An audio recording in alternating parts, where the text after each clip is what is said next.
How do we start this? I think we just go for it. Okay. I'll do a little welcome. And then I'll toss to you. What am I supposed to say? Welcome to On the Couch. I am Josh Coan. Oh, this is where I go? Yeah, say your name. I'm Jocelyn Coan. Yes, we were married. We're gonna try doing this little podcast thing because we have a lot of time on our hands.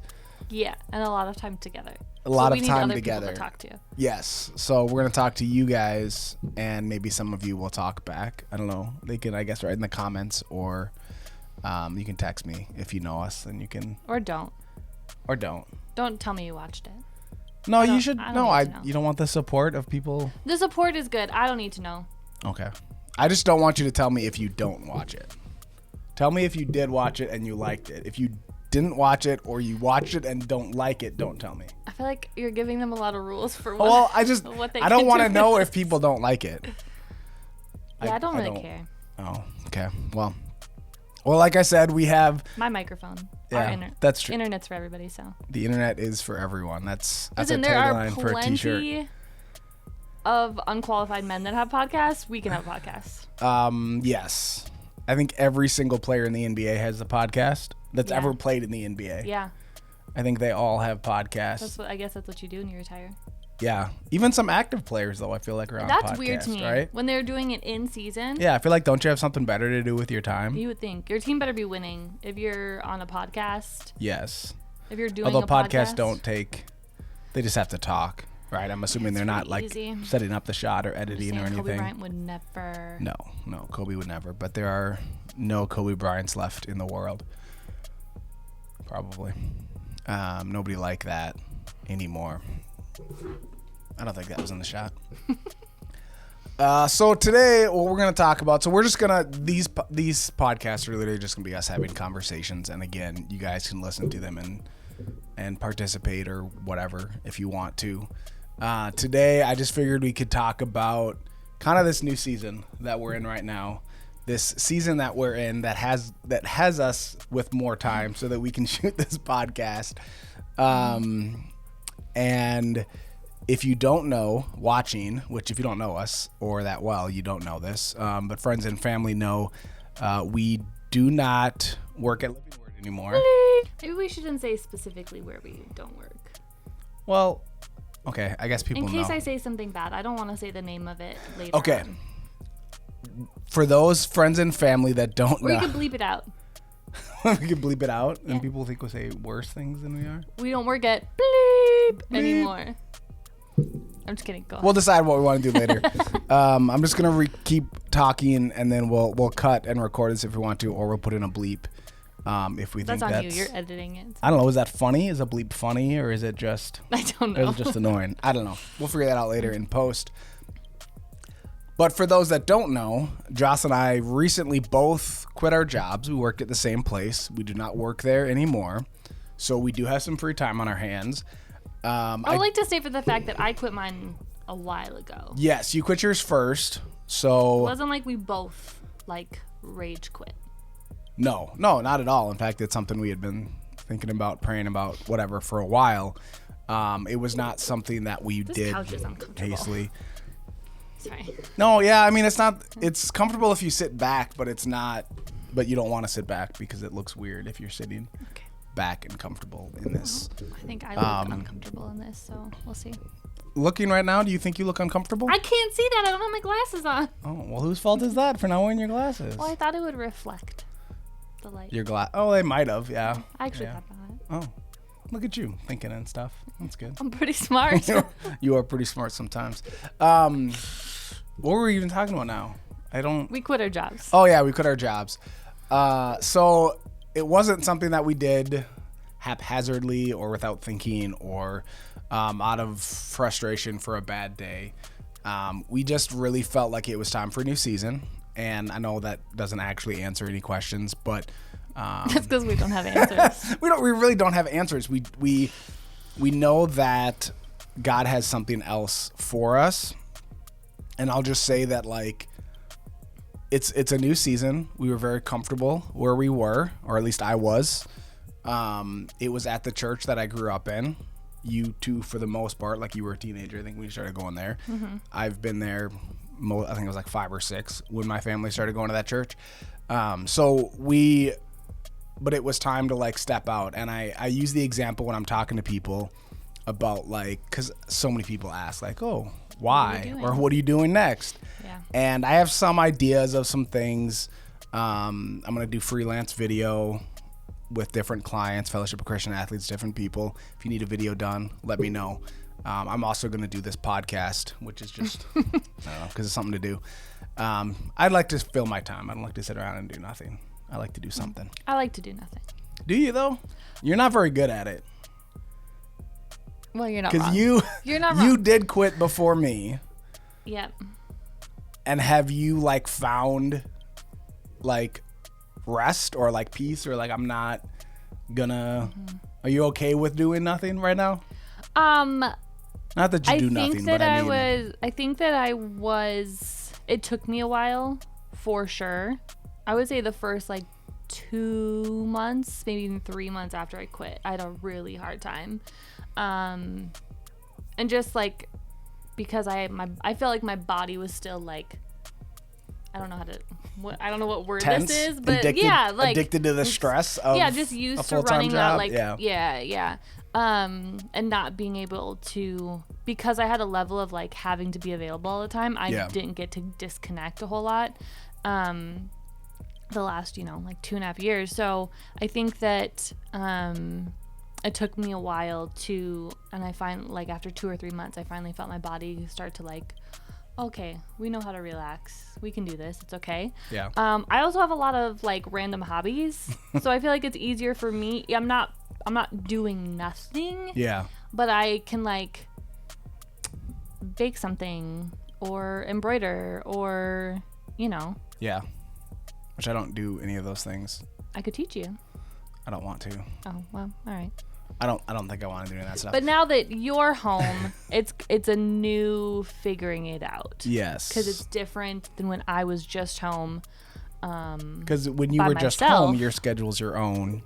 You do. It was my own, but I also like when you were at work, those were like my working hours essentially. So I wanted to get hours. Like if I was doing any cleaning or grocery shopping, errands, those kind of things, I try to do those while you're at work so that when you were home we had free time and could do whatever. But now that you're home all the time, yes, I can't all of the time. I can't just do fun stuff all the time when you're home. No. So it's just we both have to figure out how to be productive. Yeah, so it's just a new figuring out what my schedule looks like or what that looks like now. Yeah. So. And I'll have a couple of things. Hopefully I'll have more things coming up as time goes and I get more clients and video shoots and things. Yeah. But figuring out schedules is going to be a thing. Like I'm someone who very much has to have a routine, a schedule, a plan. And so, I mean, day to day, like every day I try to let myself relax a little bit for my first couple weeks. I don't know how well that went. But I'm going to try now to like really have a plan and be a little more strategic in timing. I do like a plan. I do like a schedule. I do think this quitting my job was difficult for me because I like to have a plan and I don't have a plan. I compare it in my head to the last time I quit my job, which is funny because I'm not that person at all. Yeah. But I just I feel like it out you of you. have helped bring that out of me. But last time was when we moved to San Diego, right? Which for those counting at home, that's the first time that I've referenced San Diego. We'll see how many when I was with the interns, they used to keep count of, there was like a few words that if I could only use up to 5 times in a day. But that's because that's a lot in a day though. Well, I put a ban on them saying T levels. I don't know what that means. It's like, I don't want to know. It's like testosterone, like being a man. Like, I don't know where it came from. That's stupid. Ben, Jack, Griffin, I don't know where that came from.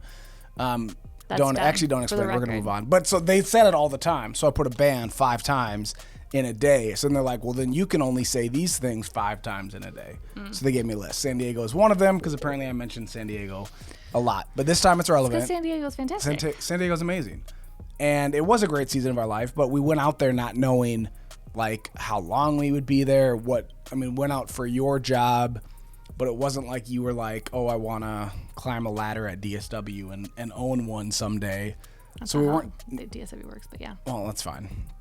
So we definitely weren't going to do that then, since that's not how they work.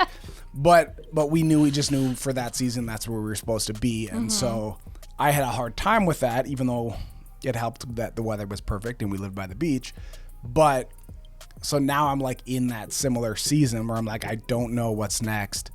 I just know this is where I'm supposed to be right now.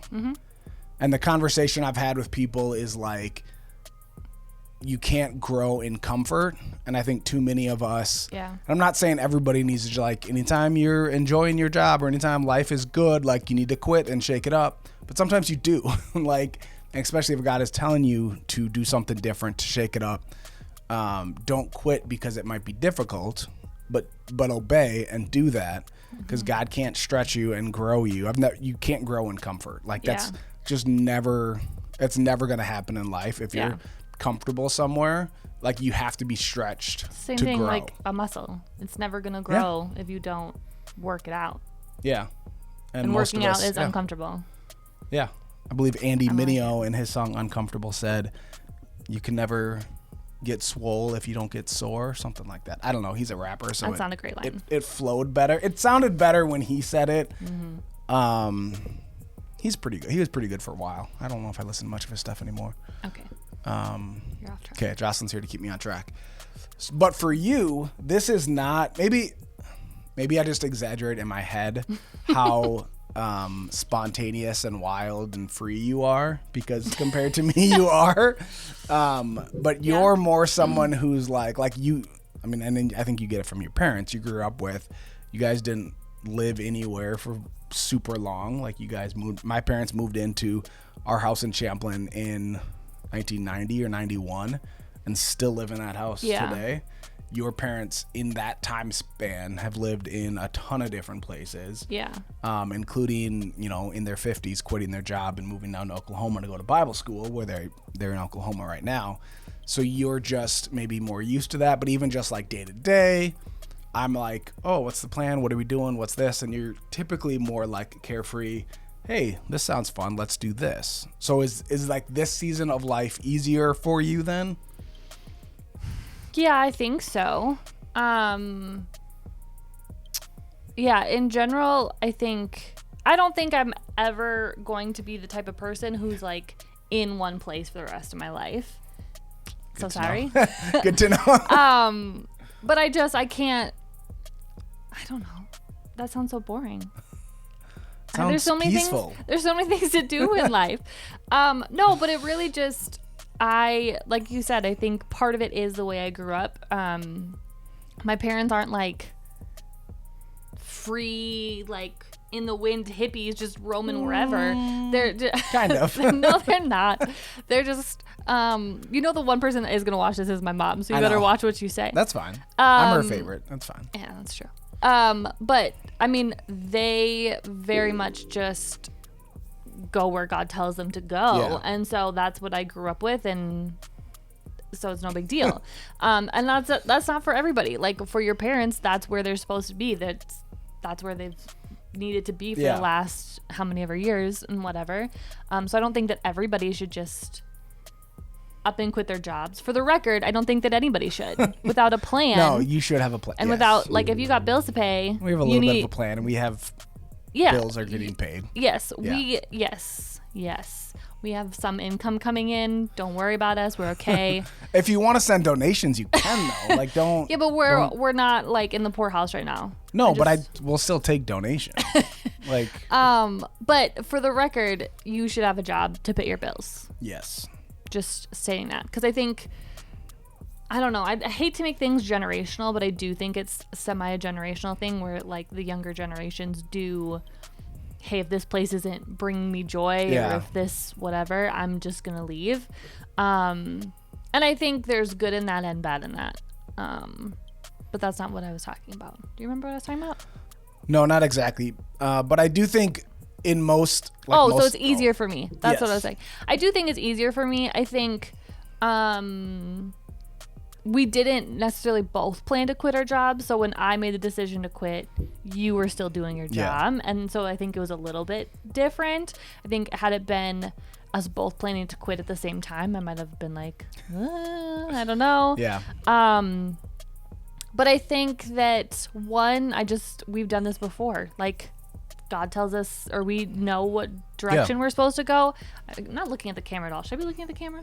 Sometimes. I always say, this is a free tip for you guys at home, treat the camera like a third person in the room. Okay, well, that third person has been ignored. So that just means, like, if you're having a conversation, it's not just the two of us. Yeah, I'm definitely looking at you every once in a while. That's fine. You can look at me. Oh, thank you. But just look at the camera sometimes too. Okay, I'll do what I can. Yeah. Okay. But then I get distracted. No, look at the camera, not at yourself. Yeah, that's the problem. Don't look at yourself. That's real quick side story, if I can. I won't use names or anything. Yeah, but sure. during COVID, I was working for that church that we're at. Whether or not we say the name, we haven't decided. But everything like shut down, so all the services went online only. We were shooting stuff in the studio, and there was one person that was on one of our worship teams who we had a big confidence monitor for them, or a big like monitor so they could see what shot we're on or whatever.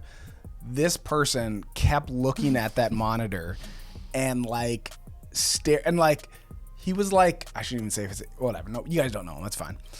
They were like singing the worship songs. It looked like they were singing like to themselves because he kept looking at the monitor. We just like went and turned it off because we're like he's not, and it wasn't like next to the camera, like it was off to the side, and it was like, what are you doing? But that's a side note. So look at the camera. I know they're close. It's probably close enough where people can't tell. I think the problem is that I can't. Camera. I can see, but I can't see. I think that's probably the problem. Because you don't have your glasses on. Well, That's fine. yeah. You don't have to. Anyways, no, I don't remember what I was saying. You were saying it's easier for you to trust God more, probably, than me, because I like to have a plan. Maybe this isn't what you were saying. This is what I was hearing. I like to have a plan, so it is tough for me.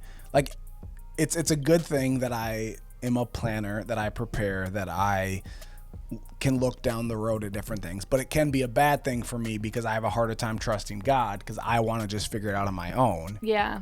And I'm probably the opposite, where I probably should plan a little bit more than I do.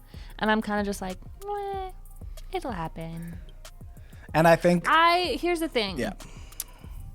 I think, like I said, I grew up like this, but also now we've gone through enough of these seasons that I don't know. That's how I feel like that's how we live our lives, is just kind of by season. That's how you live your life. Okay. Well, no, I mean, you live life with me, so that's you too. I have learned to, and I have learned to live season by season and not try to commit to San Diego again. But I learned, like, that was a season. There was a season in our life when we were supposed to be there, but it wasn't for the rest of our lives, and I didn't know how long it was going to be. It ended up being almost 2 years, and we moved back. I know right now we're supposed to be here for this season. Like, there's no question in my mind that 2019 was the time to move back because of everything that 2020 was. Yeah. I would have hated to be in California away from our family and friends for all of the stuff that happened in 2020, right? No question. And think of the things that we've done, that we've accomplished. While we're here, no question, this is where we were supposed to be for this season. And I can tell you now we're still supposed to be here for this season, but I don't know if this season is 2 weeks or if it's 20 years. Like, I try to live like, how can I be intentional in the season that I'm in right now? Yeah.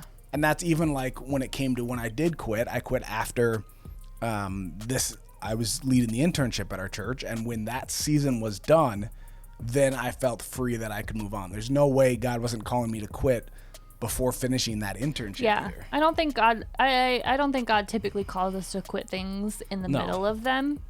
I think that he usually is like, no, I'll give you the strength to finish it, even if it's a tough season. Yeah.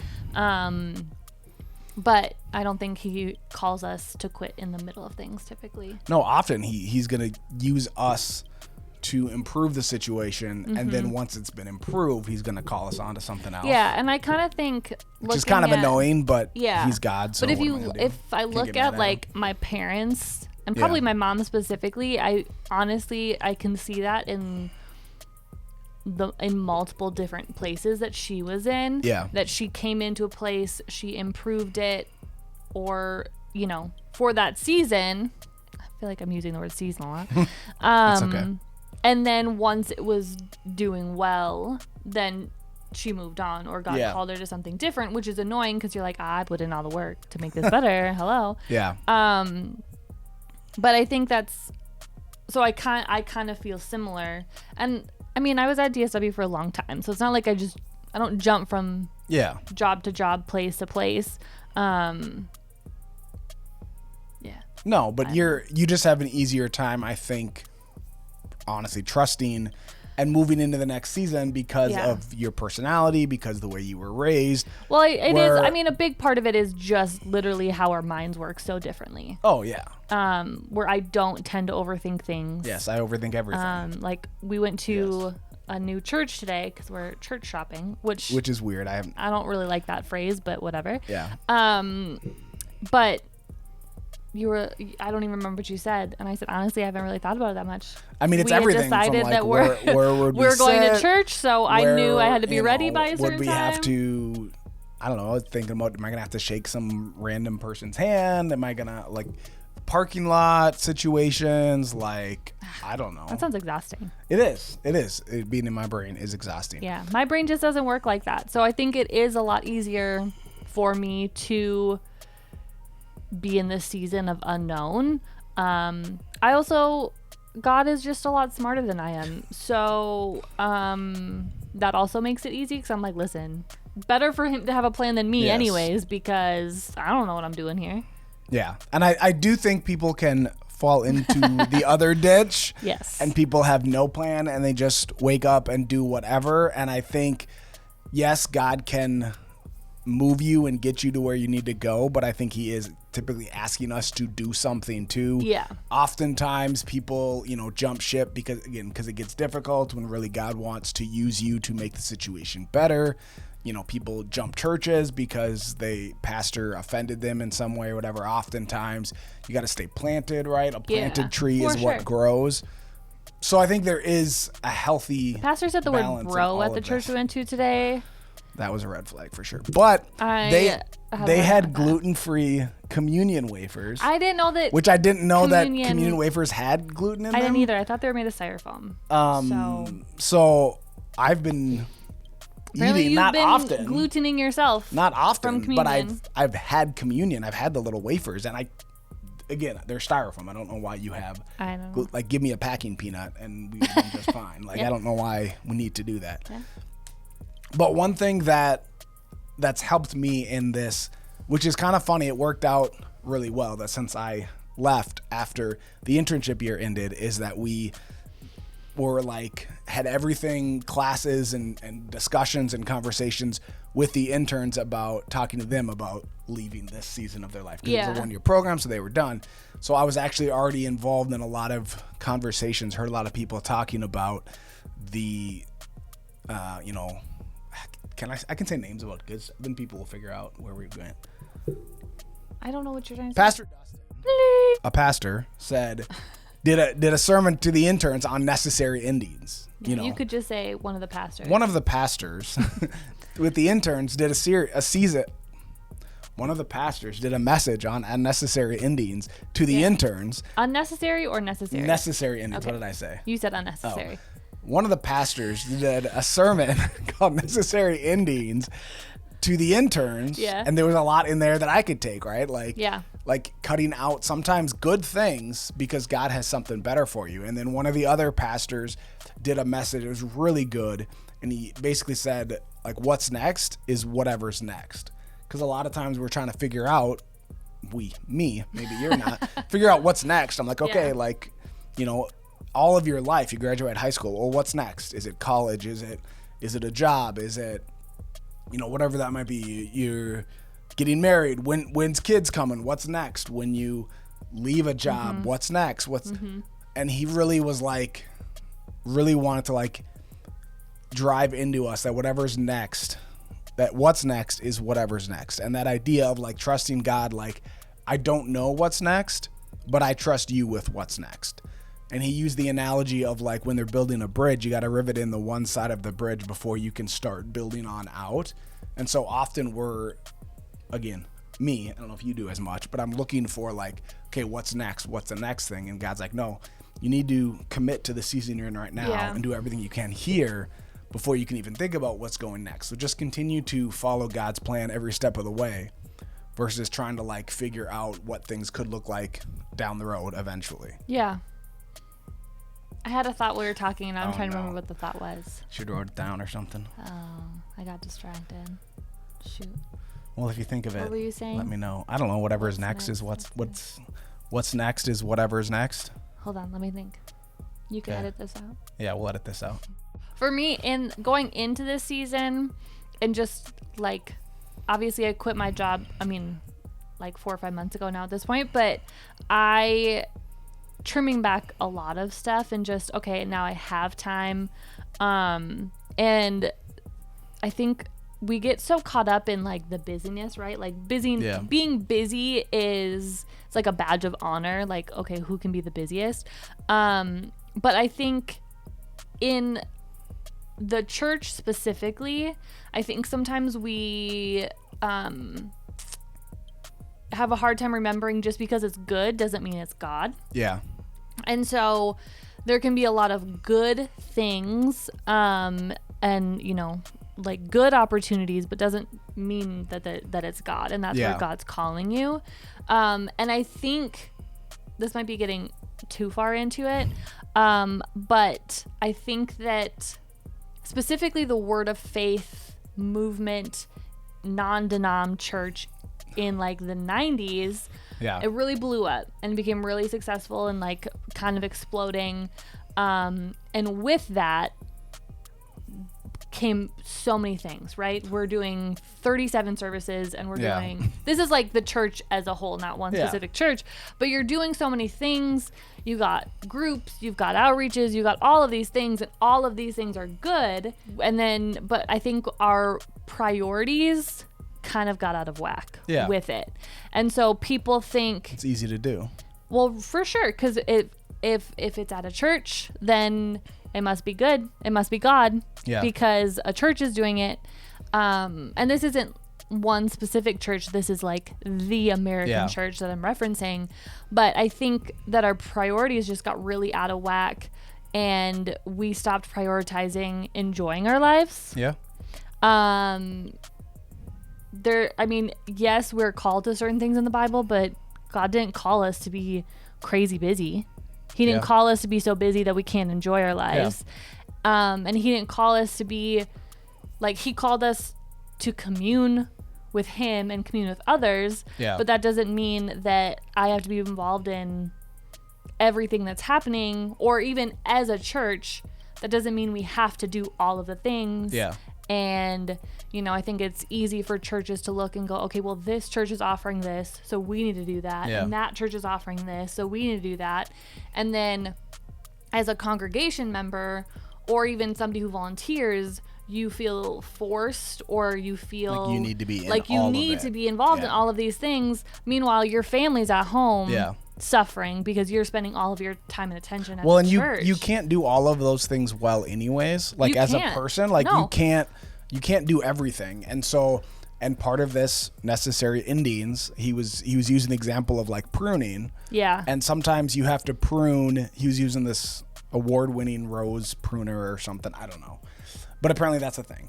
But he had to sometimes you have to cut like a decent rose to make more room for the best roses. Yeah. And so often in life, because we think we need to be so busy so often, we think I got to do everything, and this person's doing it and it's good, or this church is doing it and it's good. And it's easy for every church event, function, ministry, outreach to seem they're good things, right? Like one of the things that we've talked about, because the departments that we worked in originally, I moved over to the next gen department, but when I was working in the video department, you're working with every single department. Yeah. And everybody thinks their thing is the most important thing in the church. And it should be to them. Like, that's where their passion. Okay. Whatever. Their passion. I'm not going to say. I'm not trying to make this a specific about our church. But I'm saying thing. we do that in life too. Like, we think, okay, well, this thing is good. Like, spending time with the in-laws is good. Spending, more time at church, volunteering in this, serving in this, doing, that's all good stuff. Like, you could fill up your schedule with plenty of good things, but that doesn't mean they're all God things. That doesn't mean what God's called you to do. I didn't leave my job because it was a bad thing. Like, what I was doing was good. It's just not what God called me to do in this season. Yeah. He did for that last season. I fully believe that's where I was supposed to be for that last season. And you can throw in yourself too if you feel that way too. But for me, that's what I felt like. Okay, I did what I was supposed to do for that season, but for this next season, God has something else for me. And to get to whatever else he has for me, I have to let go of what was a good thing. It's just not the God thing in this season. Yeah, which I think for my thought process, it's not even necessarily like my job and quitting my job. Yeah. I think because of this season that we're in, I've been able to prune like almost everything completely back. Yeah. To use your word. Gardening analogy. We're both very avid gardeners. No, plants don't stay alive in my presence, so no. I don't know all those analogies. We have a few fake plants in the house. Some Lego flowers. I bought Lego. I have Lego flowers because that's what I can keep. One time. Yeah, that's what I can keep alive. But because you guys you keep getting me off track and then I forget what I'm saying. But I think for me, it's given me a season where I can pull back on everything and reevaluate. Okay. Is any of this God or is it just good? Yeah. And really truly think and pray about like, okay, what is the next step that God has, or like the next, like even what he wants us to do and where he wants us to go. Which not a lot of people honestly get that chance to like prune back everything. So I think that I'm just trying to kind of enjoy having nothing. And again, you're better at that than I am. Yeah, but I also think it's made me reevaluate, like, I actually want and enjoy like the girl boss life of being in charge. You do like telling people what to do, though. I'm really good at it. Good at it. And I think I personally have a hard time being in a position and not being in charge, which maybe that's something I need to work on. But no comment. Well, excuse you. What? Can't get mad. I said no comment. If I say something, then I might say something wrong. You saying no comment is plenty of comment in itself. But so for me, is that something that I actually want? Yeah. I like it in theory, right? Yeah. Or is it just something that I like what it looks like? Yeah. Is it just something, okay, if I'm going to be involved in something, I'd rather be in charge. And I like being able to say that I'm a girl boss. But am I actually want that for my life? Or am I okay to say, oh, I'm not doing anything right now? Because that's the first thing people ask you. Oh, what are you doing? Yeah. Even when I was leaving, and then after I would see people that I like worked with or whatever after I left, that's the first thing they ask you. What are you doing now? Yeah. I'm baking some bread. That's what I'm doing. But not gluten-free bread. Well, the bread you baked today smelled so good. I'm sorry. And I cannot. I did. I made myself some eat it. Wonky looking hot dog buns. Yeah. We'll see how they turned out. But I think that as a society, yes, that's what people put their identity in. Oh yeah, is their job, for sure. Which maybe is a different discussion. But so when you don't have that and you don't have an answer, it's almost like the way people respond. You feel like, oh, I should be ashamed. But honestly, the fact that I get to be home and spend my time baking bread. I'll work on some gluten-free stuff for you. Like that is such a privilege because not a lot of people do that. Yeah. But is looked at as a negative thing. Yeah. Well, and I think for a lot of people, COVID was that, theoretically, of a time for people to slow down and prioritize and things. I don't think everybody handled it great. Some people added things because of COVID, and then when they were able to do stuff again, they kept doing those things. But for me, COVID was the busiest time maybe in my life as far as my job. And because, like I said, we were shooting stuff in the studio. We were busy. I am an introvert, and I talk to way more. I remember talking to extroverts after COVID or during COVID, and they like hated it. Like, I never get to see anyone. And I'm like, I wish I could just stay home and not see anyone. But because the entire church had to go through video, so everybody came through our studio and was shooting video, and I had to talk to every single person in our entire church and nonstop, and it was a lot. So I never got a chance to slow down, and I don't.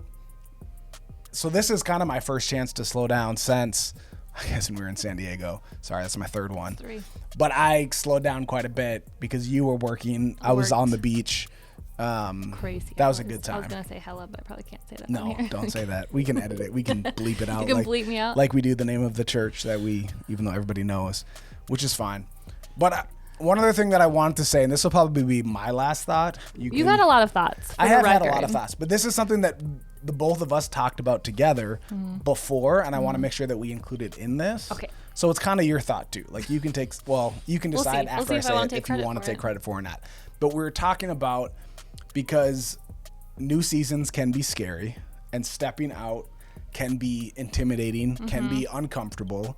And I think sometimes those of us that grew up in church, we're told to follow peace. Yeah. And I think sometimes we mistake peace for comfortability. Yep. And so it's like, oh, God might be telling you to step out into a different season, but you're like, yeah, but it seems scary. It seems intimidating.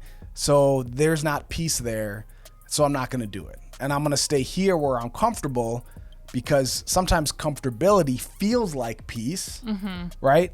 Sleeping in under my warm covers when it's cold out might feel like, oh, this is a good decision, but that comfortability will eventually kill you, because now it's an extreme, but like, it's really extreme. But if you don't get up and go to work eventually, right? You can't just stay in your comfortable bed all day long, or, if you don't work out ever, like your muscles atrophy. Like it doesn't, you can't just be comfortable. You don't grow in comfortability, and peace and comfortability are not the same thing. And I think sometimes as Christians, and I've made that mistake many times of thinking like, no, like this next step is, the boat was comfortable. The boat, Peter knew what he knew in the boat, but getting out on the water was a scary thing. Well, and not even just getting out of the boat, but it wasn't like calm, peaceful waters that he walked on, right? It was a storm, and there was, right?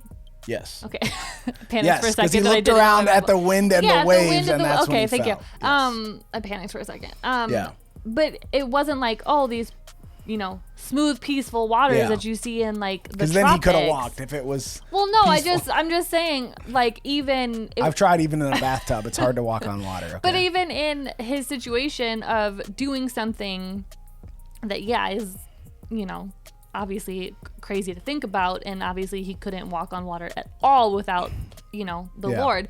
But even in that situation, it wasn't an ideal situation. Not only is walking on water scary, but when there's waves crashing all around you and everything, that makes it's not perfect. It doesn't look perfect, But that's why it's called the peace that passes all understanding. Yes, because you don't understand. If it made sense in your mind, it wouldn't be the peace that passes all understanding. It would be peace from God. It's just. Well, right. And that's why, you hear people that are going through, tragic situations or things, and they say, but I just felt peace. Because that's what.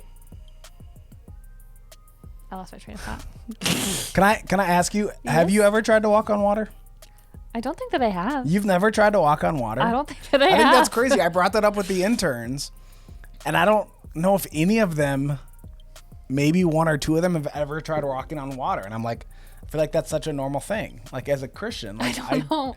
I've tried it. I've tried at least a couple times. I could have as a kid, times. and I wouldn't remember it. So that's true. That's not. I have a pretty good memory. Yeah, I do not. It doesn't work. But Peter gets a bad rap because he fell. All right, that was always the Bible lesson we learned, is keep your eyes on Jesus. If you look at the storms, you'll fall, which is absolutely true. But one, he actually walked on the water, which is crazy. How many of you can say that? None of you. Jesus and Peter are the only two people that ever walked on water. But then also, we missed the end of the story when we stopped there. The fact is, Jesus caught him. And so whatever God's calling you to do, and Jesus did call him to come. Now he said, if it's you, tell me to come. Then Jesus said, come on the water. He went out there, and even when he fell, Jesus caught him. So even though it might be scary to do what God is calling you to do, you can step out in that confidence knowing that even if you do mess up, even if you weren't supposed to go out there in the first place, if you mess up, or if you get out there and you keep your eyes are off Jesus and you look at the wind and the waves and it's scary, Jesus will still catch you. God is still there for you. Well, and I think what I take out of it too is he still had to take a step. Yeah. And I think sometimes Jesus didn't go grab him and put him in the water. Well, yeah, and so many times I think a lot of times Christians, we're just chilling and asking God, okay, what's next? What's next? What's next? I'm waiting on you, do something, but we won't take a step. Yeah, and God's like, go, like, do hello, this. Yeah, move, yeah, do something, please. And even we're so scared of doing the wrong thing that we just do nothing. We do nothing, yeah. And that's why I think, for me, I know, like, okay, in this season, if we made a mistake by quitting our jobs, you don't think that God's bigger than that to fix that? Yeah. You don't think he can get us back on, like, a path that he wants us to be on? Yeah. To me, that's just the most reassuring thing. And I'm like, okay, then why not? Yeah. If that's the case, if I think that making the wrong decision is going to ruin my entire life, then I don't realize how big God is. Yeah. I don't have that kind of power to ruin my own life on my own. Yeah, like, exactly. God's bigger than that. I mean, you do. Within reason. But you can always go back. There's nothing that God can't redeem. God always makes a way back. There's nothing he can't redeem. Says whoever calls on the name of the Lord shall be saved. Yeah. Anybody, everybody, you just got to call on You him. can definitely ruin your own life by poor decisions, for the record. Don't do that. Make good decisions, people. But there is nothing that God can redeem at all. God's bigger than. Yeah. He's bigger than me. Like you said, he's smarter than me. He can do it all. That's what I'm saying. Yeah. No, it's easier said than done though. It's definitely easier said than done. At least for me. Yeah, well. I don't know. Do you have any other thoughts? I feel like we've talked enough probably. No, I'm ready to go eat dinner. Yeah, I'm kind of hungry too. What do we got for dinner? Well, I made myself some homemade hamburger buns. So, that's my face. So I will grill and eat gluten-free buns. Well. But that's life, I guess. So sorry. All right. Well, thanks for joining us. We'll see you next time on, what's the name of this? If we come back. If we come back. We'll probably come back. I don't know. We'll see Thanks how for this watching. goes. Why don't you comment below if you think we should come back or not? All right. Thanks. Bye.